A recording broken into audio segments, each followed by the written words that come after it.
3 Brilliant Minutes, sponsored by Sinclair Heating and Cooling for 24/7 comfort on call.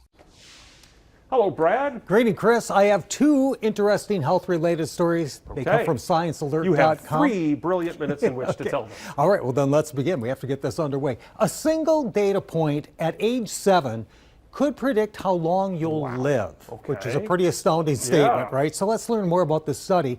It comes from Northwestern University, where researchers looked back at medical data of 37,081 children. And it was old data, Chris. It was collected here in the U.S. between 1959 and 1965. Okay? So specifically, the researchers were looking at the blood pressure readings of the children when they were 7 years old, okay? And then they did a follow-up survey when the participants were in their early 50s, okay? So they had the two sets of data to look at, and here's what they found. Of the 37,081 individuals in the sample, nearly 500 had died of cardiovascular diseases in the early 50s, okay? And many of the deaths, not all of them, but many of them were linked to children with elevated blood pressure at age 7, which I did not know is a thing, but it is a thing, okay? Now, specifically, children with elevated blood pressure were some 40 to 50% more likely to meet an early death because of cardiovascular disease. Interesting. So here's what the researchers have to say about all of this. They say, quote, "Our results highlight the importance of screening for blood pressure in childhood and focusing on strategies to promote optimal cardiovascular health beginning in childhood." So it's just... never too early to start.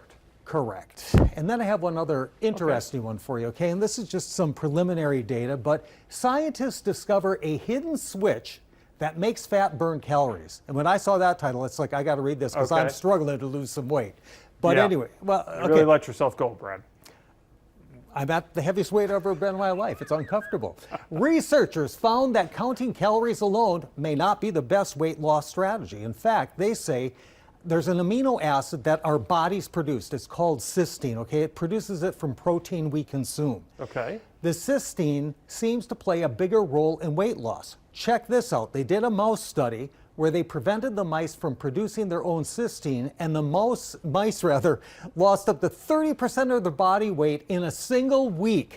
Now, that is not healthy. That's too much weight too fast, okay?